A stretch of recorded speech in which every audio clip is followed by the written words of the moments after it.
Hey, I'm Paul Rabelais. I'm an estate planning attorney. I want to jump right in and talk about the complex or custom or customized beneficiary designation. So I'm Paul Rabelais. I help our clients around Louisiana get and keep their estate legal affairs in order. This comes up occasionally, and it probably should come up more, but people probably ignore this situation. And it comes up because, it's funny. Sometimes I see these wills which are 30 and 40 pages long, and they cover all these different scenarios and all these situations. But in reality, someone's IRA may be their largest financial asset. And so the will, 30 or 40 pages long, has nothing to do with where the IRA goes when the IRA owner dies. The IRA owner has a beneficiary designation form, and he has about 3 inches to designate how he wants his IRA, he or she, how they want their IRA to go when they pass away. So you got a 30 and 40 page will that customizes all this stuff, and then you got a 3-inch line on a beneficiary designation form to control where the largest asset goes. It's a little messy. Okay, so what I want to do is talk about generally the three different types of beneficiary designations and when different types apply, with an emphasis toward the customized beneficiary designation. All right, so most people know enough to know that IRAs, life insurance, annuities, 401k assets, they all are disposed of pursuant to the beneficiary designation form. Most people know the will or trust has nothing to do with where those types of accounts go. It's all controlled by the beneficiary designation. That trumps whatever a will or trust might say. So the beneficiary designation becomes really important. The traditional beneficiary designation just is what you typically see on a beneficiary designation form. You can designate a primary beneficiary or beneficiaries. You can designate contingent beneficiaries. Most married couples, the traditional is I designate my spouse as the 100% primary beneficiary, and then I designate my children as the contingent beneficiaries in equal portions, something to that effect. That's the traditional, fairly easy. But then we get to number 2, where that model doesn't work. And so then there's sometimes a discussion about naming a trust as a beneficiary of, let's call it a retirement account, because it often comes up with the IRAs. That's typically the bigger asset of the beneficiary designation assets, although you can have some large life insurance policies and annuities out there. But the IRA, they worked for the company, they retired, rolled it over to an IRA. It's their big asset. All right, so sometimes naming spouse as primary and children as contingent doesn't cut it. And here's one scenario like that. Second marriage. Husband has 3 kids of his own. Wife has 2 kids of her own. Husband has $1 million IRA, and he could name his wife as the beneficiary and his kids as the contingent. That sounds right.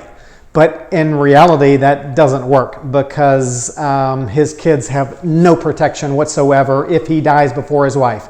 If he dies before his wife and he names his wife as the primary beneficiary 100%, all of his IRA will go into an IRA for her, and she gets to completely control where that IRA goes when she dies. And it's going to go to her kids. His kids aren't going to get squat. So the traditional often, that makes these, married couples who have been married previously and had children previously uneasy. So sometimes, and you got to be careful because there are many, many income tax consequences when you name trusts as beneficiaries. But some people will, in those circumstances, name a trust. The husband will name a trust as the beneficiary of his IRA. That trust might say after he dies, his wife would get her required distributions. And maybe the trust might say if she needs more than that for her, the typical standards, health, education, maintenance, and support, she can use his IRA. But when she dies, she doesn't get to control where the rest goes. It goes back to his kids. So he's providing for his wife, but he's making sure that when she dies, what's left goes back to his kids.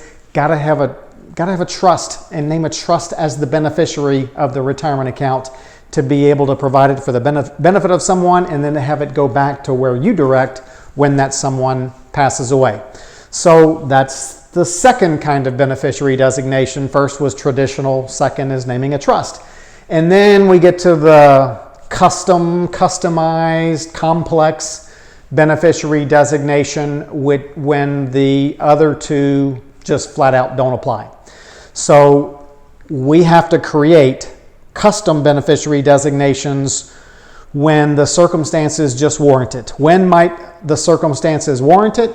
Let me give you an example. Let's say dad has 3 kids, and for whatever reason, he wants child number 1 of the 3 children, he wants to make sure that child number 1 gets $500,000 when he dies.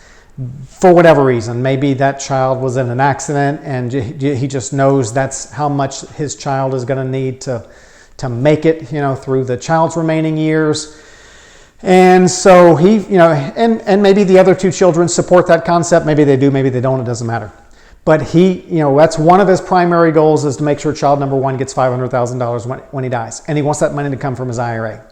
So he doesn't know what the value of his IRA will be when he dies. Let's say right now it's worth $1.5 million. But it could go up, it could go down. He'll take required distributions. Maybe it's $2 million when he dies, maybe it's $600,000. But he wants to make sure child number 1 gets $500,000. So really the only way to accomplish that is with a custom beneficiary designation. And so you kind of throw the traditional forms out the window. Don't really throw them out the window, because you've got to say, see the attached custom beneficiary designation. But we have to really start on a blank piece of paper and then draft that beneficiary designation, which might say something like, if dad's IRA exceeds $1.5 million on the date dad dies, then dad's IRA is to go to the 3 children equally. And then that custom beneficiary designation might go on to say that if dad's IRA is worth less than $1.5 million when dad dies, then child number 1 or child A, whatever you want to call it, will be the beneficiary of the first $500,000 of that IRA, and children B and C will divide the remainder. So that's just one of many, many, many different scenarios that might warrant a custom beneficiary designation. Got to be careful. Like I mentioned earlier, many income tax rules come into play. Many financial institutions have their own set of rules for what must be in a custom or complex beneficiary designation. So you have to make sure you follow the financial institution's rules on creating that custom beneficiary designation, or perhaps they won't accept it, and then you're in for a real pickle. So there's your 3 types: traditional, spouse primary, children contingent; trust, leave my IRA to a trust so this person can benefit from it, but when this person dies, it goes back to these people; and then custom, for a variety of reasons we could get into in a later video. We probably won't. So but I want people to know that if their circumstances are unusual, complex, there is that opportunity to create a custom beneficiary designation form. Got to really go through an attorney to do that, and not just any attorney, one who understands all these rules on custom beneficiary designation. So I hope that helps. Comment below your input or questions that you may have. Kind of starting something new with this video. Want to start using my videos to answer the questions that are asked of me. So at this point now, I still read all of the comments to all of the videos. I get them. So if you have a question that you'd like to have addressed in a video like this, just ask it in a comment below. Of course, we want you to subscribe, because you'll find out as we create new educational videos. We want you to like the video and all that good stuff. So if you have questions, put them in the comments below. If they make sense, I'll do my best to answer them in a video not unlike this. I'm Paul Rabelais. Y'all have a great day.